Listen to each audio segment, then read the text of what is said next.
ng bayan, maasahan anumang panahon.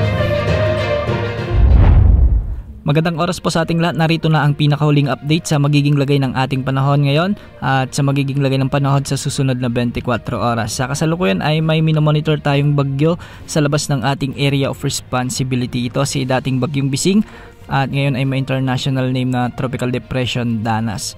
Huli itong namatan ng Pag-asa sa layong 655 kilometers hilagang kanluran ng Itbay at Batanes. Taglay ang lakas ng hangin na maabot sa 55 kilometers per hour malapit sa gitna at pagbugsong maabot sa 90 kilometers per hour. Kumikilos ito ng silangan, timog silangan sa bilis naman na 10 kilometers per hour. Ibig sabihin nito, posible muli itong pumasok sa ating area of responsibility. Ngunit hindi na ito bibigyan ng pag-asa ng local name, kundi mananatili ang kanyang pangalan bilang Bising kung sakaling bagyo pa rin ito. Wala naman itong magiging direktang epekto sa anumang bahagi ng ating bansa, ngunit asahan ng mga pag-ulan dulot ng southwest monsoon o habagat sa maraming lugar sa ating bansa.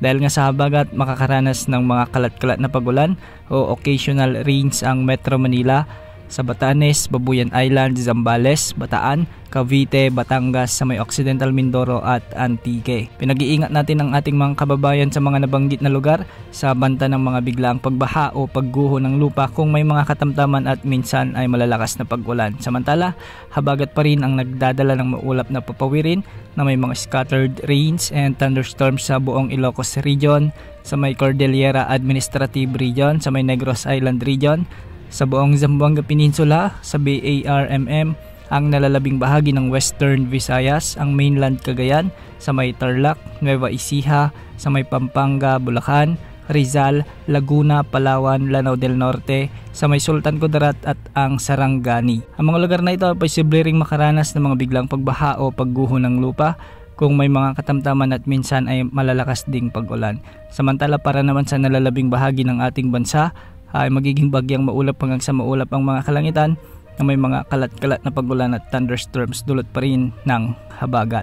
Walang nakataas na gale warning sa anumang baybaying sakop ng ating bansa, ngunit ang mga pag-alon sa northern at western sections ng Luzon ay posibleng umabot hanggang 2.8 meters at para naman sa nalalabing baybayin ng bansa ay posible ang mga pag-alon hanggang 2.1 meters. Samantala may low pressure area din na minomonitor sa labas ng ating area of responsibility. Ito ay nasa layong 1,655 kilometers hilagang silangan ng Basco, Batanes. Malayo rin ito sa ating kalupaan at mababa ang tsansa nitong lumakas bilang bagyo. Yan ang update sa lagi ng panahon. Ito pang weather update ng bayan, maasahan anumang panahon.